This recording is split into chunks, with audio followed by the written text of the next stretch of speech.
Tackle today, Matt and Mark Justice from Tackle Trading bring you all the charts, the news, the analysis, so you can be informed in your day in just a few minutes. We did a Trading Justice podcast yesterday. I really enjoyed doing that with my brother Matt. We laid out the cautiously optimistic case for the bulls. Part of that was a technical case. Be sure to check out that Trading Justice podcast, number 598. Matt, break down those technicals for us this morning.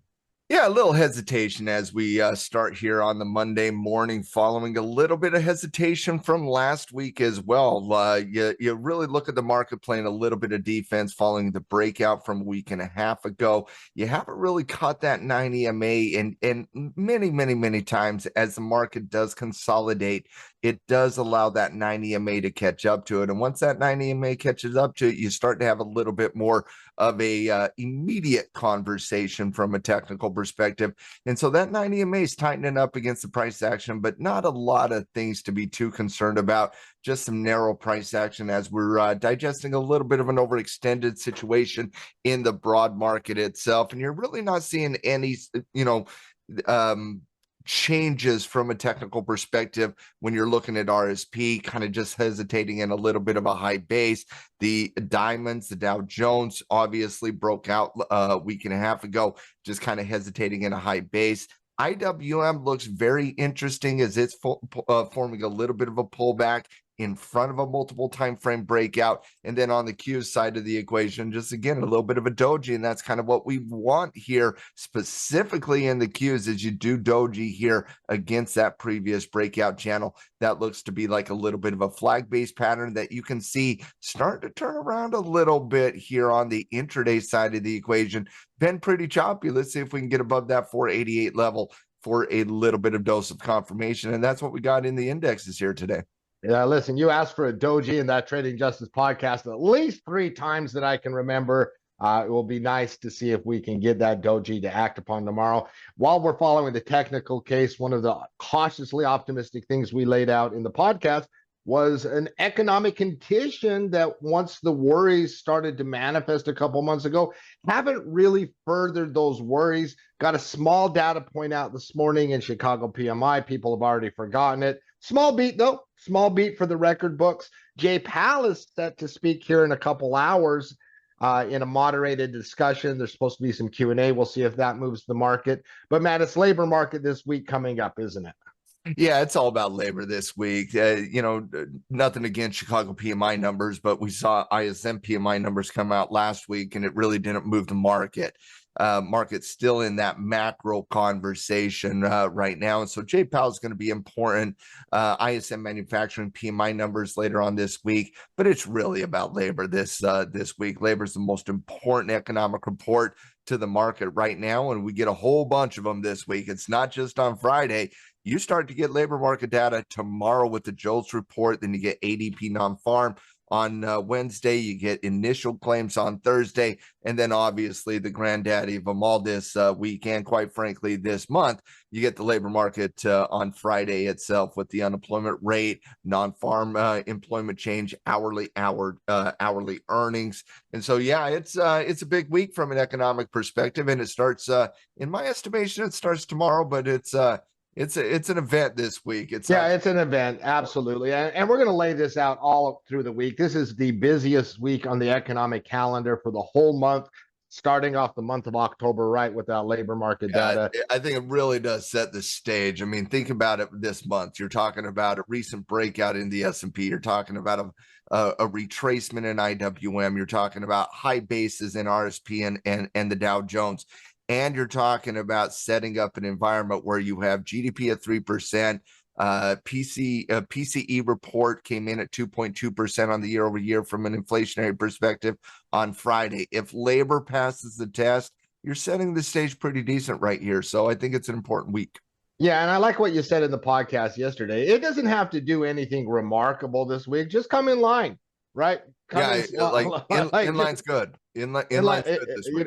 We don't need anything flashy, but there's going to be individuals. In fact, we want it will need inline. Let the market stop overreacting to that. And I do think that's one thing we did start to see last week was a little bit of the market not overreacting to so much data on a day in, day out basis. So that's we'll see how the market responds to it this week. Now listen, our earnings coming up in a couple weeks. Stocks in the news is going to be plentiful. But what do you have for us today on a Monday? Yeah, earnings does start in a week and a half from now, actually, with JP Morgan kickstarting the third quarter reporting season. Mark, this week in the podcast, we will be or this coming week in the podcast, I should say, we are going to be talking about an extensive earnings review. And I think there's some really important things in this earnings season for us to discuss. But as of today, we don't have that here today. It's not an earnings day. We got Stellantis in the news, CVS in the news, and Chinese stocks continue to fire off. NIO specifically in the news as they do get a little bit of secondary investment. Stellantis had a guidance update where they basically dropped their 2024 profit outlook, and now basically we're seeing a pretty big sell-off in Stellantis. We've seen some issues in the car manufacturers recently with Ford and GM. Now Stellantis in the news, and so we'll take a look at their chart, but they're breaking some pretty important support levels here today. CVS is also in the news as they're going through a little bit of a choppy reversal here, fighting the top edge of that reversal as they announced that they are going to be meeting with activist investor Glenview Capital, and who does have ideas about how to turn around the struggling healthcare company. And then on NIO here, they secured a major investment of over $450 million from a secondary investor, and that deal looks to bolster NIO's position in the EV market as well. And so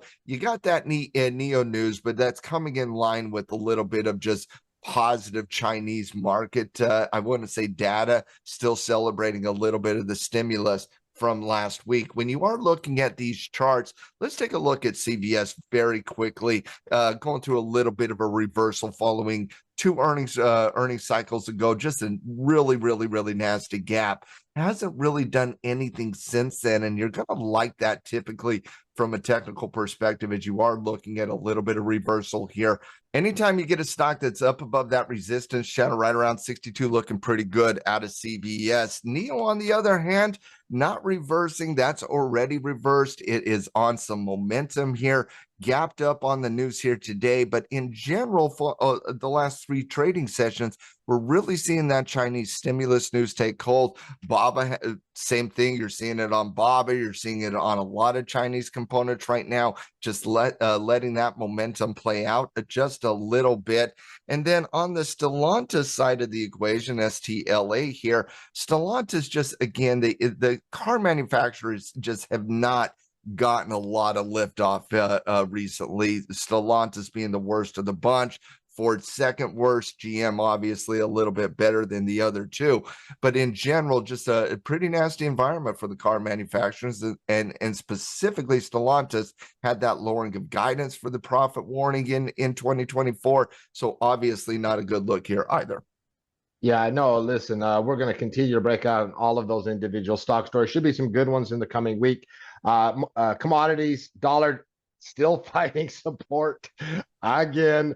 Commodities digesting some pretty big moves last week, Matt. That's what it looks like on the charts on a Monday, digesting, setting up for the next pattern.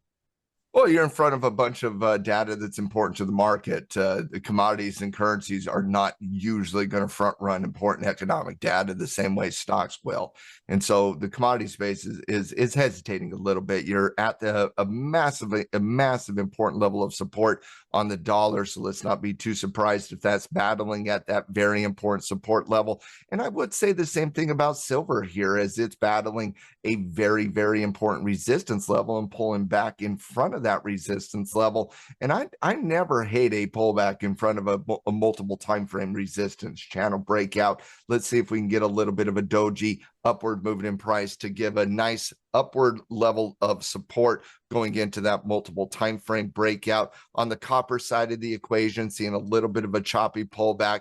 as they are a little bit overextended. So you're seeing some volatility in the market a little bit on the commodity side. Nothing too concerning here, as both silver and copper were at resistance, and they were also both a little bit overextended, copper a little bit more so. So you're seeing resistance play out. You're seeing a little bit of momentum play out here on the copper and silver side. I like both of them on a pullback, but specifically silver on that pullback. Let's see if we can get a doji on silver. When you're looking at gold here, gold's just still hesitating against that 2300 zone, forming a little bit of consolidation over the last 3 trading sessions. Now you're pulling back after that pullback, or after that overextended resistance test. We shouldn't be too surprised on a pullback with gold right now, and looks pretty healthy on the pullback, quite frankly. Could pull back, just testing the 9 EMA right now. Certainly could come all the way down into that 20 SMA. And then on the crypto side of the equation, I said this multiple different times. This is the best time crypto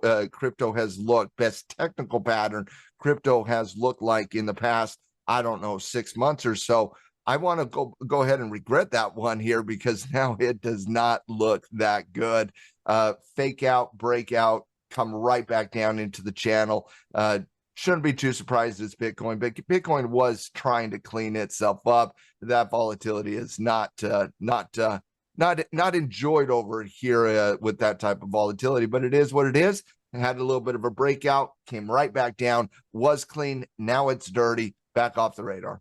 Listen, a lot of interesting conversations we're going to have on a Macro Monday edition of the Traders Lounge.